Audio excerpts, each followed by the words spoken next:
श्रीराम समर्थ.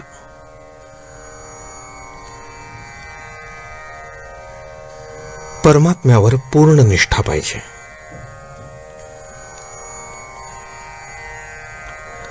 आई करता रडत असलेले मूल आई भेटल्याशिवाय रडणे थांबवत नाही.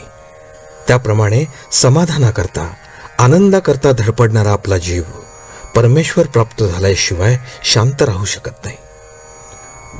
म्हणून प्रपंचाची काळजी न करता परमेश्वराची प्राप्ती कशी होईल याची काळजी करा. भगवंतावर संपूर्णपणे निष्ठा ठेवल्याशिवाय आपली प्रपंचाची काळजी दूर होणार नाही. सर्व जगताचा जो पालन करता तो आपले पालन नाही का करणार? प्रत्येक गोष्ट त्याच्यात सत्तेने होते हे लक्षात ठेवा. मग प्रपंच कधीही बाधक होणार नाही. एक भगवंतावरची निष्ठा मात्र शेवटच्या श्वासापर्यंत सांभाळा. आपण पुराणात वाचलेच आहे की भीष्माने पांडवांना मारण्याची प्रतिज्ञा केली. भीष्म प्रतिज्ञा असती मग ती खोटी कशी होऊ शकेल? सर्व पांडव चिंताग्रस्त झाले, पण द्रौपदीची निष्ठा मात्र जबरदस्त होती. ती म्हणाली, आपण श्रीकृष्णाला विचारू. तिने सर्व वृत्तांत त्याला कथन केला. श्रीकृष्ण म्हणाला, भीष्माची प्रतिज्ञा खोटी कशी होईल? तरी आपण एक प्रयत्न करून बघू. तो म्हणाला, द्रौपदी, तू आता असे कर, रात्री भीष्माचार्यांच्या आश्रमात जा. तिथे फक्त संन्याशांना आणि स्त्रियांना मुभा आहे. मी तुझ्याबरोबर आश्रमापर्यंत येतो. त्यानंतर श्रीकृष्ण द्रौपदीला घेऊन भीष्माचार्यांच्या आश्रमापर्यंत गेले आणि बाहेरच तिचे अलंकार आणि इतर वस्तू सांभाळत बसले. श्रीकृष्णाने तिला आत जाताना सांगितले की भीष्माचार्य आता झोपत आहेत, अशा वेळी तू आत जा आणि बांगड्या वाजवून नमस्कार कर. त्याप्रमाणे द्रौपदी आत गेली आणि बांगड्या वाजवून भीष्माचार्यांना तिने नमस्कार केला. त्यांनी लगेच तिला अखंड सौभाग्यवती भव म्हणून आशीर्वाद दिला.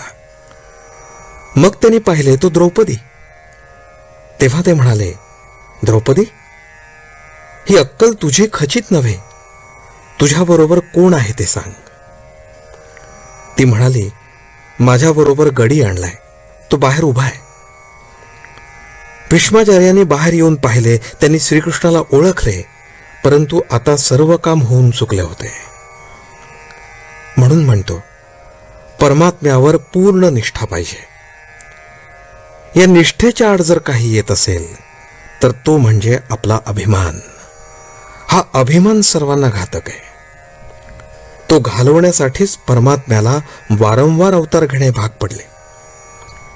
ही अभिमानाची हरळी नाहीशी व्हायला भगवंताच्या नामासारखा दुसरा उपाय नाही. नामावर प्रल्हादाने जशी निष्ठा ठेवली तशी ठेवावी. त्याने नाम श्रद्धेने घेतले आणि निर्विषय होण्याकरता घेतले. आपण ते विषयाकरता घेऊ नये. नामापरते दुसरे सत्य नाही हे समजावे. याच जन्मात हे नाम शांतीचा आणि समाधानाचा ठेवा मिळवून देईल. आजचे बोधवचन. नामस्मरणात स्त्री पुरुष, श्रीमंत गरीब हे भेद नाहीत. फक्त ते श्रद्धेने घेणे जरूर आहे. जानकी जीवन स्मरण. जय जय राम.